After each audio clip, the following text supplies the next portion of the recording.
News Avenue, we back with the bang. Namhlanje sivakashelwe umhlonishwa uphini likaNgqongqoshe wezokuthutha umkhuleko Hlengwa.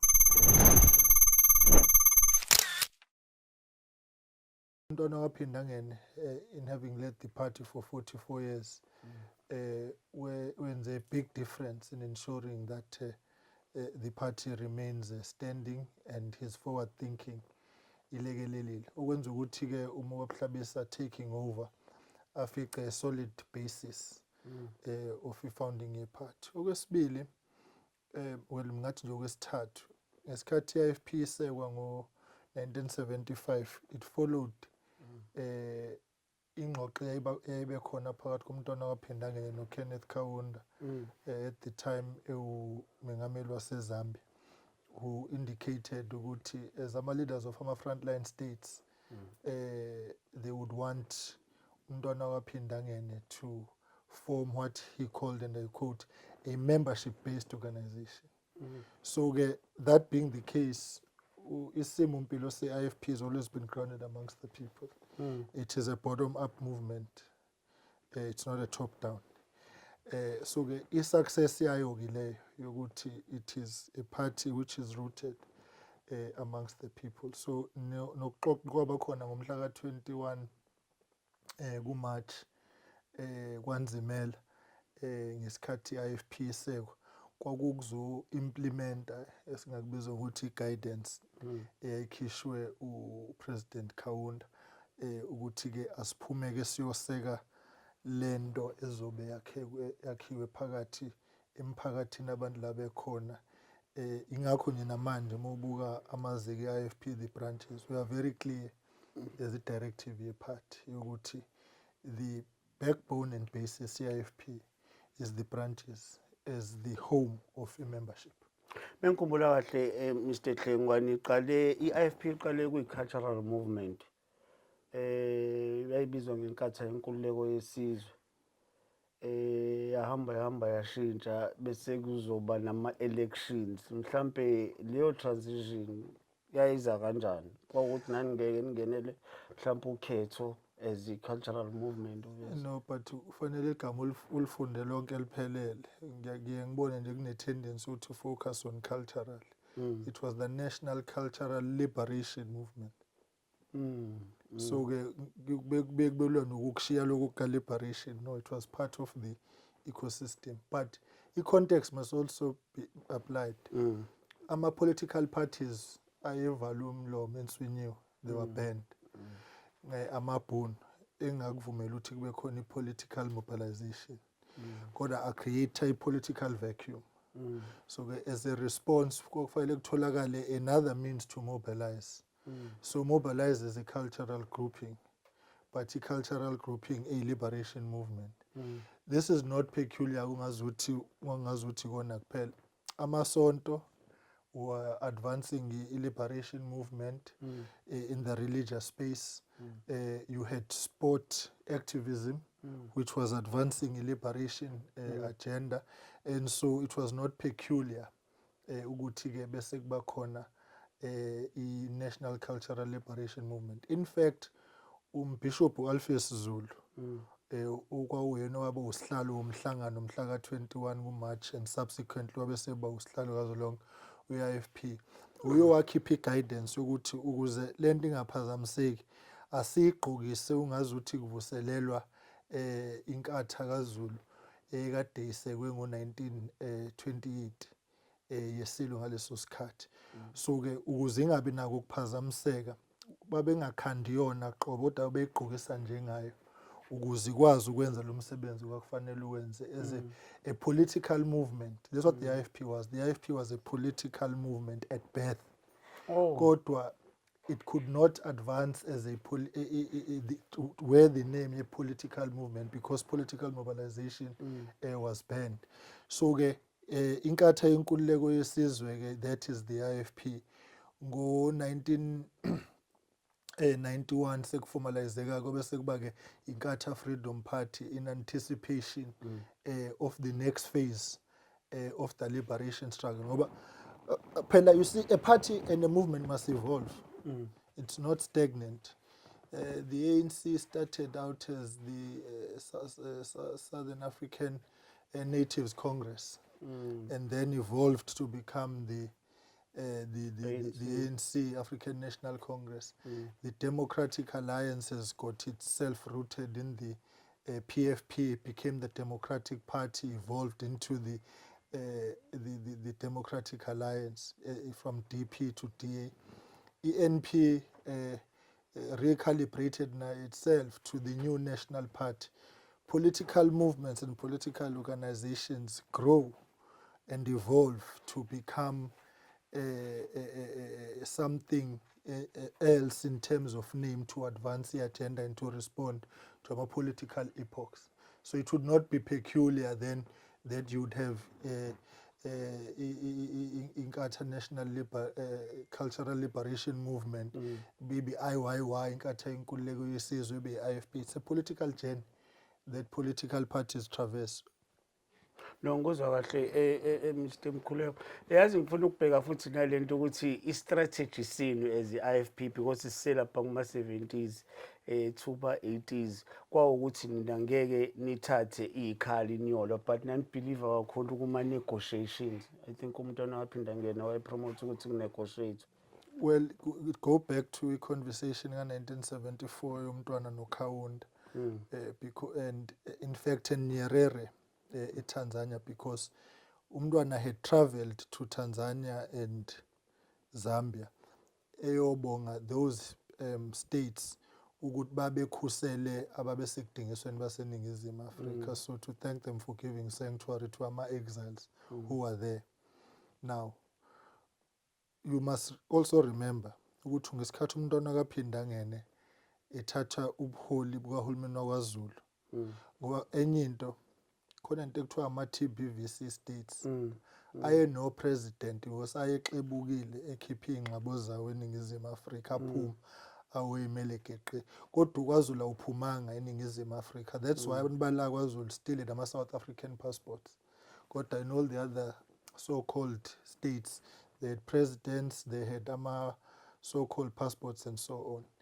That arrangement was an arrangement in agreement with the ANC mission in exile, a message which had actually gone through from the ANC leaders to through Umntwana uMojena, the sister yomntwana wakaphinda ngene, ukuthi uma amakhosi ekuphakamisa ukuthatha isihlalo sokuba umholi wahulumeni lwawukhando, you must take it as part of the broader strategy.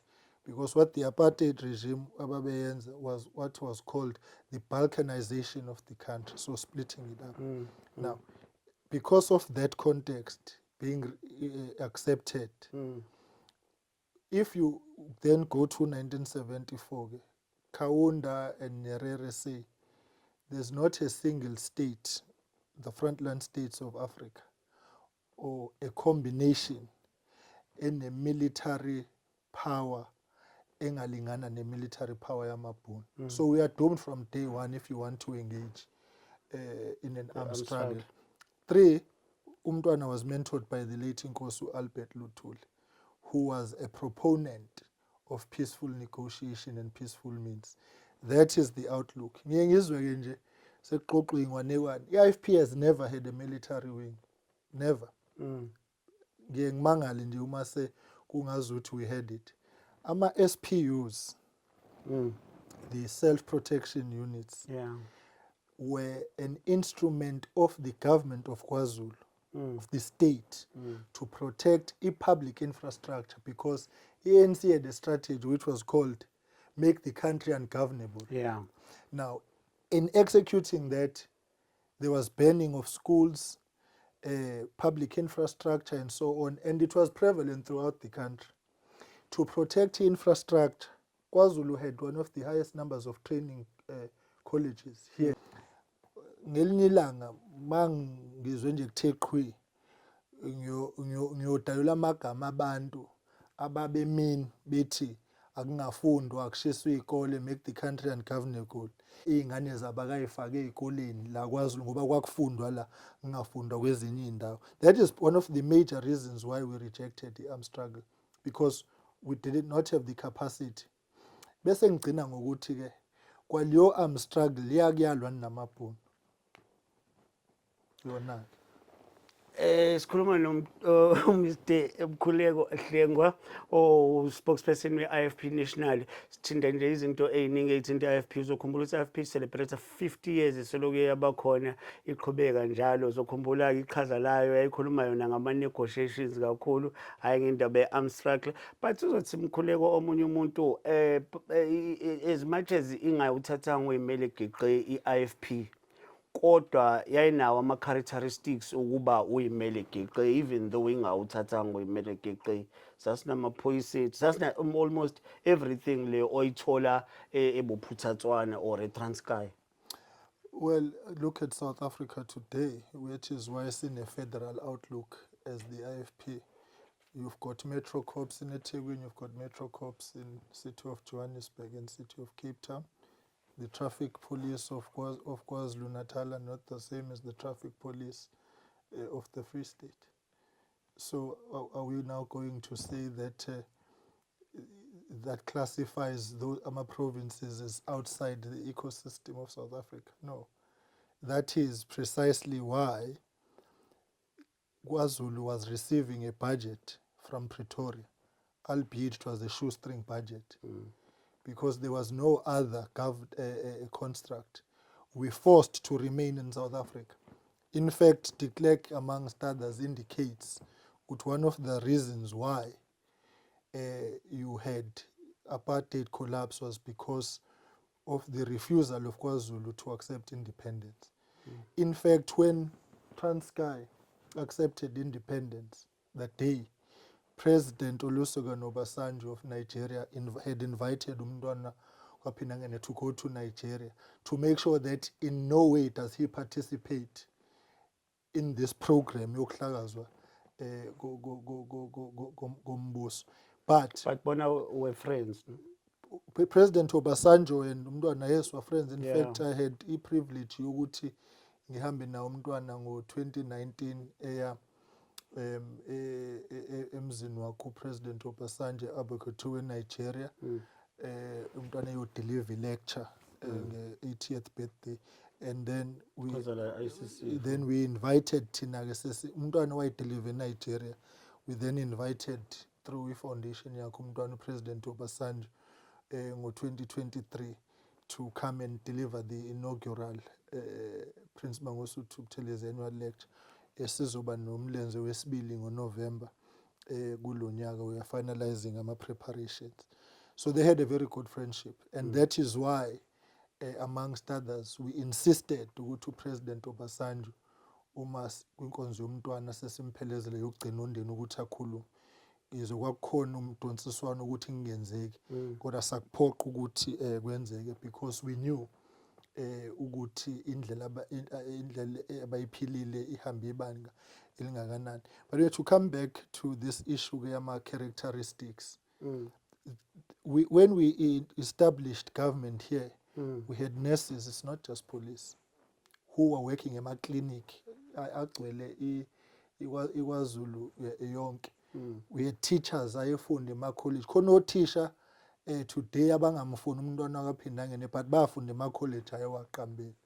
We had, well, I mean, it's political differences. Kodwa iy'ngxabo zabo nokuthuthuka kwabo empilweni zilele embonweni wephupho mntwana ayenalo. We had ngoba i-University of Zululand was called the Bush College.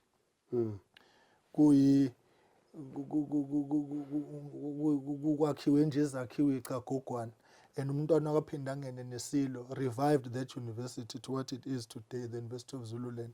Ukwakhiwa kwe-MUT here eMlazi for ama-technical skills, because ama-students were saying, yeah, it's good and well ukuthi we're getting these degrees, kodwa i-limitation yemsebenzi. And so as far back as then, the 70s, you had uKwaZulu, which was understanding the education ecosystem, ukuthi you needed technical skills and you needed skills, from universities. So the ecosystem ye-functionality eyakreateka here a basis namhlanje of the development we had. Lastly, ngo-1994 ngesikhathi bonke-ke labo hulumeni sebegoqwa berephapwa sekukhandwa iningizimu Afrika entsha. KwaZulu is the only government that returned money to Pretoria to form a basis of the new dispensation, because we understood ukuthi ama-resources, financial and otherwise, that were here, first and foremost, were the resources of the people of South Africa. Ya sisahle nayo umkhuleko la kwi-News Avenue igama uSizwe Blose. Into engicabanga ukuthi sizoyijaha umkhuleko sizobuye fast forward because sesibuyele emuva kakhulu. Nanokuchecka nje mhlambe sizobuya ngenxa yesikhathi ngicabanga ukuthi isikhathi sincane esinaso indaba kwakuba nale ma-concerns amakhulu ukuthi kwakunamaphoyisa kwaZulu ayeba involve ey'ntweni zepolitiki kube sengathatha uhlangothi lwenhlangano le yena umkhuleko. I think lezo zinto ey'njalo bekungakapheli uhlelo sophinde nayo siyi-revisit because bathi kuningi okwawenziwa amaphoyisa akwaZulu oku-untoward. Ngifuna si-fast forward umkhuleko sibheke ukuqokwa ngeke nga-check-a i-constitution yamakhansela. Amakhansela niwabeka kanjani umkhuleko? Iy'meya, I mean iy'meya. Uqoka noma no-deployer is the prerogative of the NEC. Not the president. No. The president of the IFP, one nasiqale lapha before ubumeya ubukhansela. The president of the IFP is not a member of the list committee. The list committee is the NEC minus the president as an appeals mechanism before the National Council. So mayors, one list of councillors is done by the list committee. The president is presented with that list and can make an input where he deems fit to do so. And I can say that changes that the president would have made account for less than 1% of what would have been presented by a list committee. And I can say this with authority because I've been a member of the list committee since 2011. So I know exactly how the process operates. The mayors are a product of internal structures, including EPOC, including NEC, and we have a deployment committee to deploy public representatives, councillors, and then those reports come to the NEC. Okay, and then mhlambe lento esibonile i-IFP of late iba nokuxosha kakhulu iy'meya zayo. I'm reminded nje of imeya laphana eMajuba uNondabuko, I think uwaZulu, kube ubaba laphana uPetros, I think usomfundisi if memory yami ngiserve accordingly, laphana eMzinyathi. Akasalanga futhi nomfana naye wakaMathe lapha koJozini. Kusuke sekwenze njani bese kuba nalokho ukuthi nixosha amakhansela abe credible kakhulu ngesikhathi even isikamntwana esekhona? No, I think one asingasebenzisi igama lokuxosha because it's wrong. I-deployment iyi-prerogative ye-NEC nama-related committees. So-ke from time to time an assessment yenziwa yokusebenza komkhandlu administratively, politically and otherwise to make sure ukuthi we are on track.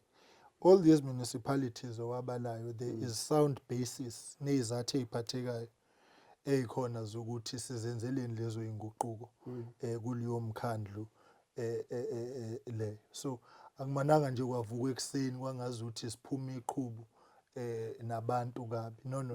Ayikho ahlangene nama-functions akhona. No. Ayikho political party engathatha ama-governance decisions on the basis of factions if it's serious nge-service delivery. It would be the wrong matrix. That's number one. Number two, I know for a fact ukuthi kuma-political differences akhona in the IFP, kunabantu who remain in positions, some whom have been promoted to positions, bese kuthiwa kodwa basi lona unama-views a-contrary nawamengameli. Abese kuthi umengameli, the strength of democracy, internal democracy in the IFP is if we've got a difference of opinions, because that's what sharpens our outlook. So there's this thing of ukuthi ama-decisions are functional ingwanekwane nje, and the basis of zonke le zinqumo kusuke kubuka eduze ukuthi kunesidingo sokungenelela engayona into eqalayo by the way. This has been happening time immemorial so kwaba khona local government we've made ama changes to imkhandlu. Ngicabanga ukuthi njengoba ngisho ukuthi indaba yesikhathi iyona ebabhlungu kakhulu kanti kuningi esingayixoxa nomkhuleko okuthinta i-IFP. I think i-IFP is the fourth or the third now largest political party, fourth or fifth elokhuzeni eNingizimu Afrika. Ngifuna ukuthi sibuye singenele endabeni ye-GPU, GNU, GPU. Mkhuleko uzovumelana nami ukuthi abantu bathi bebevota bavotele i-IFP. Yes. And okwaba disappointa inqwaba yabo ukuthi babone i-IFP ihlangana nabantu bona babazi ngokuthi angisho ukuthi kunjalo but abababiza ngamasela abababiza ngabantu aba-corrupt but nayi i-IFP evotelwe by the very same people share the very same bed with that organization. Ngabuza, what's the alternative? Alternative ukuba ku-opposition benches. No, we do not contest elections to be on opposition benches. Alikho iqembu lethi malikhankasa lithi uma sengiyiqembu eliphikisayo mina ngizokwenza ukuthi alikho. Not one. Ithuba malivela to get into power. Yeah. You must exercise it. That's number one. Number two, Because nifuna nama-resources. we've got a manifesto to deliver. Sisuke senza i-commitment as a party ukuthi besine 13-point plan manifesto as the IFP sifuna ukuyi-implement. So when we contested elections we had a commitment. Ithuba loku-implementa le 13-point plan has been presented. Now let's do the maths. There's not a party KwaZulu Natal ethola 50+1. Yeah. So ke lama political parties fayela xoxe because i-construct kahulumeni iphoqa ukuthi sekufanele kusetshenzwe kanje fayile kusetshenziswa. So bese ngasekho based kuma-policies. No, it is based on it is based on policies. Because phela i-IFP abantu abaphusha kakhulu i-federalism, abantu abanjengo-ANC, understand lento bazokutshela ngo-nationalization abantu be-socialism and idifa kakhulu kunabo. But you see the nature of coalition politics must be understood. Sehlelwe isehlo ebesikade sikasilindele. Kunama political parties around the world aphoqelekayo ukuthi asebenzisane. What I'm saying is that in the absence of 50+1, uvele you have to work with people you differ with. Ayikho any alternative. Iyiphe others uhulumeni ngeke uze ube khona. Ngeke uthole ngoba ngeke uphathe uhulumeni less than 50%. But uzovumelana nami ukuthi khona amaqembu njengamanje besikhuluma angaphandle based ekutheni as much as but we cannot work with example i-DA decide ukuthi hayi angayingeni le mshado. But the DA is part of i-GPU in KwaZulu Natal. It's part of i-GNU in South Africa. We've got 6 ministers in national, 6 deputy ministers in national. They are part of the GNU. No, I understand that, but what I'm saying, kunama organization, ake ngithi mhlambe njengo-EFF, njengo-MK, abathi bona. Oh, that's your issue. Before uqale lapho, so ngizophendula. Before uqale lapho. Yeah, ukaphendula-ke. Me, Khuleko Mangaliso Hleng, we waited here at Durban Manor Hotel eThekwini for hours ngilinde leadership ye-MK. Mhlambe namanje ngisalindile when we opened the door to negotiations. Coalition politics is about compromises. It's about understanding that you yourself, you do not have the wholesale majority to govern. You have to work with other people. If you do not come to the table when negotiations are taking place, uzothatha buhulumeni ngoba ngeke uhamba wedwa. Alikho nelilodwa iqembu KwaZulu Natal elingathi lona lodwa on the basis of these results lingaphatha uhulumeni lodwa. Selithanda alikho. Manje ke finally siyoncinga abantu asinenkinga efanayo nabo. Andi sinenkinga efanayo. Inkinga yabo iyafana nathi. Bona bangeze on what basis? But bengibheka indaba yomvoti ke manje Mkhuleko. Umvoti ubhilivela kwi-IFP. But i-IFP leyakholelwa kuyena umvoti. Mhlawumbe ufila betrayed. ngiya-understand lama dynamics owareyizayo, but ufila Beatrice uthi hayi bo labantu bathatha ivoti lami balihlanganisa nalabantu manje. Ngiya-understand balihlanganisa nalabantu manje, and manje bese nisephalamende Mkhuleko khona into yokuthi ngathi nihambisana kakhulu futhi manje ne-ANC kube nzima ukusho ukuthi hayi laba nayo into abayimele kuzoba ne-issue ye-tax uthola ukuthi nihambisana ne-ANC kube khona i-budget still ninonke no-ANC kuzoba khona obhela bill. No, that would be a very pedestrian So analysis. so izinto ey'njalo Mkhuleko for umvoti manje sithini kuyena because manje sikhuluma ngokuthi local government elections alumile. Mr. Blosse, let me help you. We are not going to be boxed into an argument which forces us to work with the MK. Don't do it. We're not going to do it. Because there's no difference as far as I can see it about the individuals in the ANC and the individuals in the MK. The MK is birthed by the ANC. That's number one. So if kunento yokuthi the IFP is not a breakaway movement of the ANC. It's formed on the it's not a breakaway, that's the difference. A breakaway abantu abahamba bediniwe. The IFP is a party formed on the basis of a political arrangement by sanction. It's allowed. There's a big difference between the IFP's birth and how the breakaways. We're not a breakaway of the ANC. That analysis in itself would be very much ill-informed. Number two is to say, umvoti ovotele IFP voted for the IFP to be in power, to govern. Uma mavoti engasasifikisi ku 50+1, what are we supposed to do? What are we to do? Lo mbuzo must be answered. Okwesithathu, we are leading the government of KwaZulu-Natal when we were not leading it before the elections. E-recovery is a process, not an event, from where we were in 2004. Number four, ukhuluma ngendaba ye-VAT. Ngesikhathi kufika iproposal ka-National Treasury uMgcinimafa no-Minister uGodongwana efika no-2%, the IFP rejected that 2%. So now okwesithathu okwesihlanjana ngeke sihole uhulumeni siwuhulumeni sihole ngathi siyiqembu eliphikisayo. Asalo neqembu eliphikisayo. We are in government. We are leading a government here, KwaZulu-Natal. We are part of government at national level. So we are in government. So yenye nje into athina ama-consequences though. No, into efanele siyibuke ungathathi iy'nkinga zekhomishana kaZondo sifuna ukuzenza iy'nkinga zekhomishana kaMadlanga, because already we're setting him up for failure. Okunye ukuhluleka kwekhomishana kaZondo, ukuhluleka kwe-NPA. Ngoba phela selikhuluma iqiniso ukuthi NPA is a dismal failure, complete and utter failure. Esengayona iproblem yekhomishana.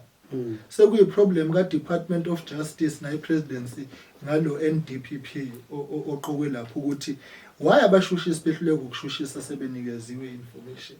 So ukuhluleka kwekhomishana la ihluleke khona ngesingathi ukuthi is not the wholesale failure.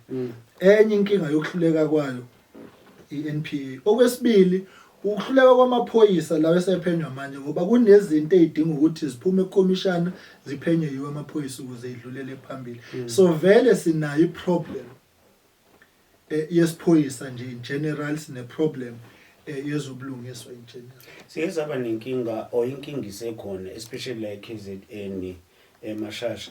Indaba yokuthi ngicabanga ukuthi udaba olubhekene nani kakhulu njengamanje nini premier ipremier ibhekene nenkinga kuloko hulumeni enisebenzisana nayo kwi-GPU ukuthi kuno minister abasolekayo ezenzweni engekho right. I think bawu2 okwamanje. Ithini position ye-IFP benithuma uNdunankulu benihlangene ngama-IFP Mondays nithini kuyena regarding this matter because siyabathinta abantu base-KZN into ye-nutrition I think inalento esanda kwenzeka-ke ethinta indaba le yey'mali ukuthi indaba ziye emndenini and stuff. Angithi iphutha engafanele silenze ukuthi sideploy umuntu bese sifuna ukuba unini. Upremier une-process athe uyayilandela sizolindela well he has received ama-reports. He will apply himself nokuthi iphi information that is before him. Ngasikho isifundazwe esizoranwa ngokuthi njalo kufanele makunenkinga bese sidictatele upremier. Into upremier esamdictatela yona naye azidictatela yona as provincial chairperson we-IFP amongst others. He knows the IFP manifesto ukuthi fanele deliver ini. He knows the rules of engagement in government. He knows the construct ye-GPU. Now, kunama allegations. His MSCs have presented him with information. We are investigator. He must take a decision. He will advise us to decide. We've got full confidence in the Premier. He will be able to lead the province. Kuzo zonke izinto ezikhona. Ngoba futhi phela singenekuhulumeni sazi ukuthi akuzukuba usweet zonke insuku. Uhulumeni ngoba usuku uhulumeni oxazulula inkinga. So ayiqhaqhazeleki ne-IFP Mashasha kuhulumeni nayo manje ulidayo if kunama allegations of this nature against ngizothi laba abantu bandunankulu uThamsanqa Ntuli othunywe yi-IFP ukuthi asingathe yonke le babu Bloss esinye isibophe naso nina njengabantu bemedia is to correctly educate the public. Yini allegation allege usukwenzana usukuthini ufinyelela kanjani ebuqinisweni bokusola uyaphenya. I-allegation ayibona ubufakazi ayibona lokho akusho ukuthi asisho ukuthi inkinga zikho kwi-program ye-nutrition akuzona inkinga ezintsha. Upremier ngesingathi une-responsibility yokuphenya yonke i-ecosystem ye-school nutrition program and take the appropriate decisions. He must act accordingly ngokuthi i-investigation izozala in. Just like we would expect him to do the same, but it's an IFP, MEC, or a DA MEC, or an NFPM, or any MEC, he must apply due process and then take a decision. And a decision that he must be able to explain. Why have you taken this decision? That's what we are expecting. No, ngiyakuzwa. I think because sesiyivala Mashasha ngenxa yesikhathi kodwa angikwazi ngabe ngiyabafeyila abantu bengayithinti eyokhetho. The IFP lungiselela ukhetho as we speak. Senayo date? No, we don't have a date. What we announced is the process ye-auditing yamaziko. The process eqhubekayo nje njengamanje. U-SG noBhala Jikelele ekupheleni kaSeptember uzobuya ne-report yokuthi i-audit isinikeze ini sisebenzela phezukwani ukuze sikale umthamo wesimo mpilo njalo amaziko nenhlaka bese kuqala ingqungquthela zeyingi ama-constituencies kube ama-district kube yifundazwe bese kube uzwelonke. Lawo ma-data azocaca kahle end of September ngoba sobe sesazi ukuthi sikhulumela phezukwani. So ke sine-road map eclear nje sayichaza ukuthi sikwi-process ye-audit. Why sikwi-audit? Because amaziko e-IFP ordinarily are renewed every year. Kodwa siyi-extendile i-lifespan yamaziko to accommodate ukhetho lika 2024. That's what we had done. So sinamaziko whom ordinarily would have expired. But ukusebenzisa ama-constitutional injunctions say extend the lifespan kodwa isimo mpilo sawo sadinga ukuthi sisibuke naso ukuthi lento esiyi-extendile sekhona. So that is where we are. And no i-conference izoba khona le masendeyo. I-conference izoba before ukhetho lamakhansela loluzayo or izoba Well, i-National Council will make a determination ukuthi ukhetho i-conference izoba nini ne-nature ye-conference ne-agenda kodwa lilonke lokuthi i-conference siyazi ukuthi i-due already. So that is why ubona ungathi siphusha as we are. Kodwa ngeke ngihleli la nginqumele i-National Council ukuthi inqume ini. Lokho ezokunquma ngizobuya communicate publicly. Kodwa nje we are aware conference is due. We are working towards the conference. Ukuze i-conference ihlale ngoba i-constitution isho njalo. Because a friend of mine from Umlaza esibuhlale naye uyi-IFP by the way yena uthi concern yakhe kakhulu ukuthi bekiwa kwi-conference vele kuyayihlukane nembono because ama preferences yeah. So manje if iba kwi-analysis yakhe if iba before ama local government elections kunomguzo ukuthi kuyiwe ama-members e-IFP maybe amaningi engaboni kasolili or ecasukile ezinye zeyinqubo mhlawumbe omlapheki. It would be a pedestrian analysis in this context. Uzothola ukuthi kunabantu abathi conference ayihlale manje angithi abanombono ayihlale manje kunabathi ayingahlali manje angithi. So whether we are conference manje noma we are conference nini vele imbono yayo izobe ingafani. Okwesibili ukuthi ake sithi nje ngenza umzekelo understand kahle. I'm making an example. Sithi hayi i-conference yeke ihlale izohlala emva ka-2026 bese kuqhamuka nje omunye athi hayi ngoba sesikhanda uhulumeni ake siwunika ithuba lokuthi ube nozinzo kuthi kushaya u-2029 kuthiwe hayi ngoba sesiyokhetha la 2029 asilinde nalo kushaye kudlula ukhetho. So you can't place kick the can down the road ngama excuses. The postponement of any conference must be on the basis of reasons are legitimate. In National Council, which is the highest decision-making body in between conferences, NEC finalizing i-process ye-audit. End of September nilethe report la. Ukuze sibeke ama-data ama-conferences ukuthi on the basis of ama-report siyanini conference.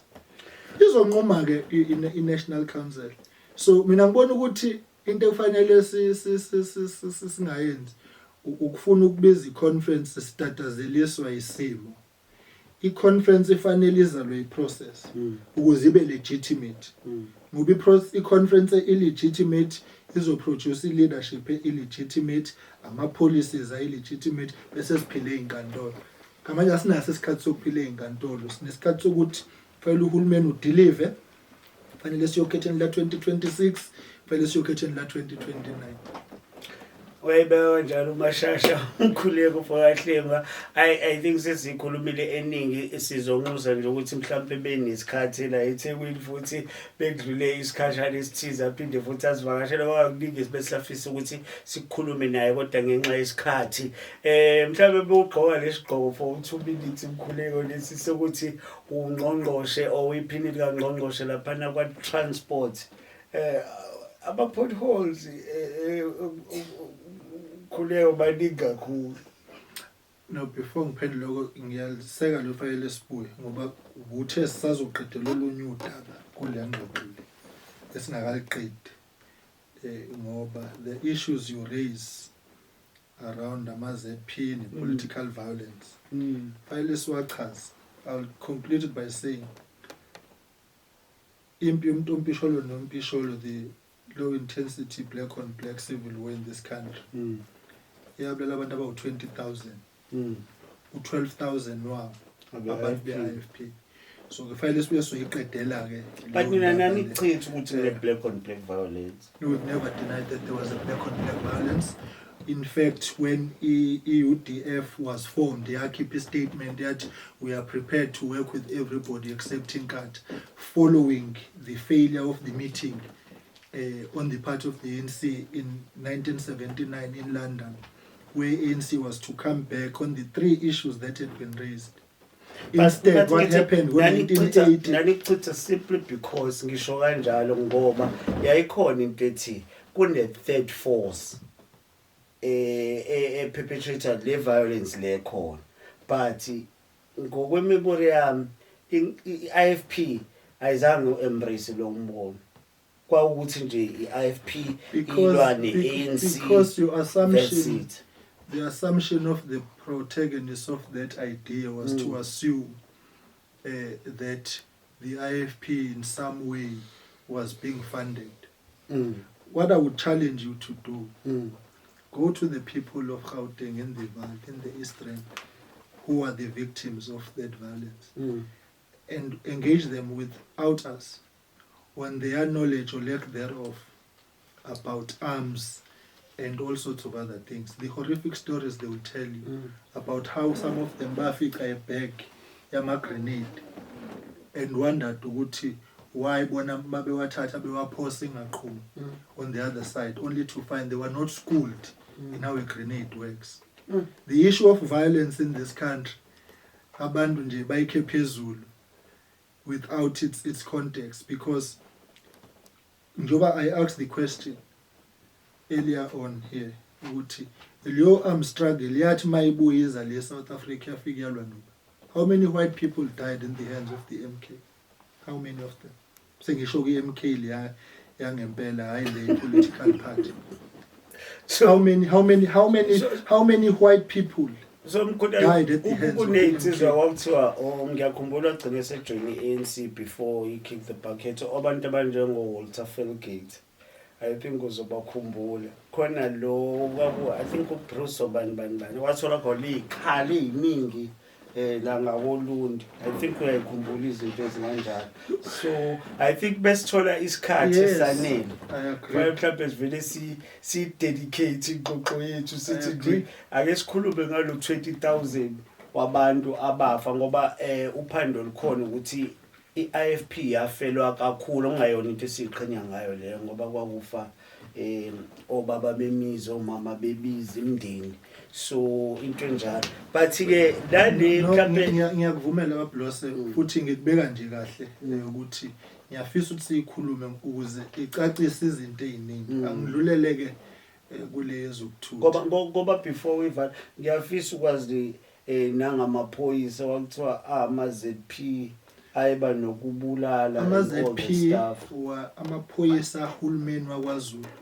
They had a duty and a responsibility to maintain law and order in an environment of people ababethi make the country ungovernable.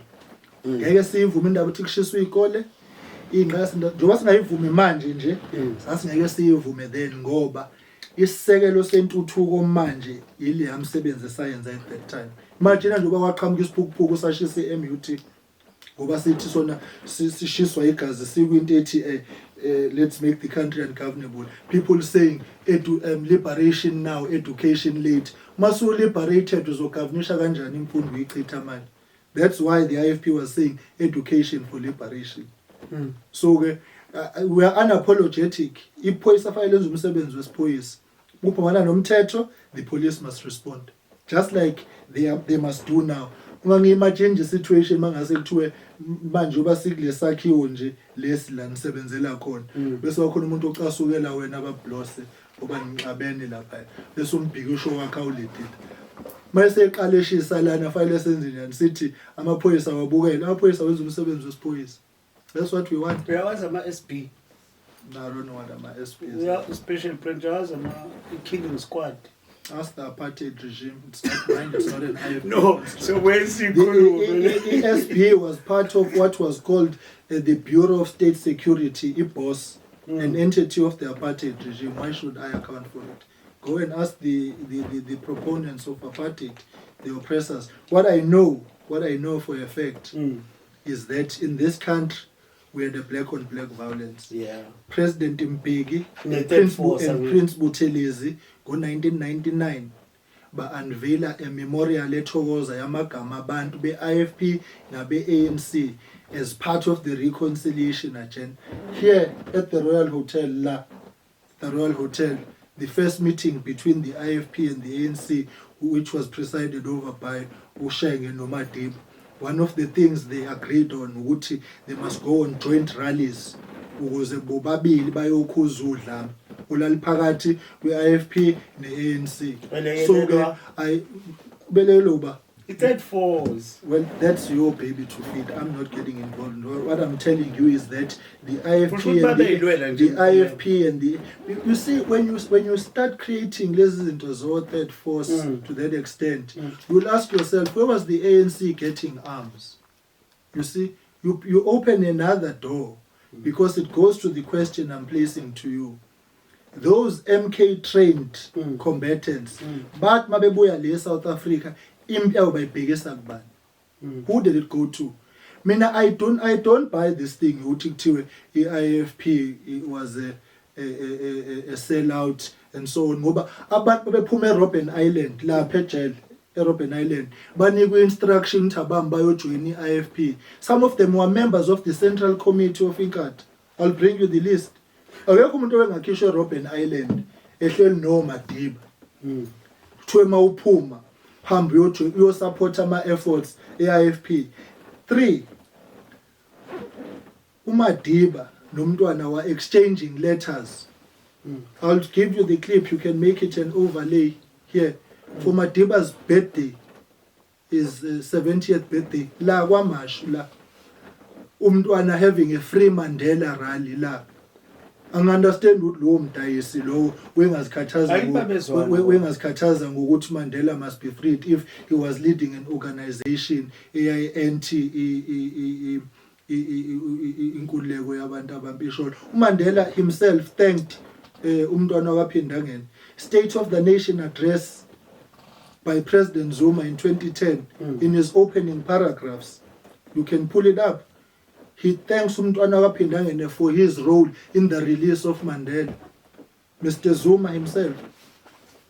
So let this thing. That's why the IFP and the ANC have got a duty and a responsibility, a reconciliation agenda between the two parties because they know the truth. The IFP and the ANC know the truth. But ngiyafisa mkhuleko ukuthi siphinde sibe nayo lengxoxo nango nomini lana o executive producer usiyangibulala ngesikhathi ukuthi isikhathi kodwa ngiyafisa ukuthi sibe le topic ezodila ngalezi izinto lezi ezoqondana nale. Ngiyabona nawe ufeel strong ngalezo zinto ezenze. I feel strong about it on the basis that for too long we have labored under the pretext of propaganda and unsubstantiated facts.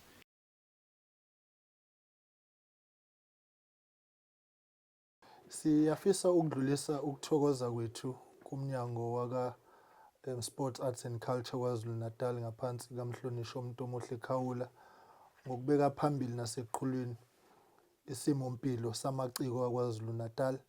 Nanjengoba iNews Avenue umsebenzi wayo usiwenzela lapha eMusic House KZN uhlaka lomnyango wawo uDisek.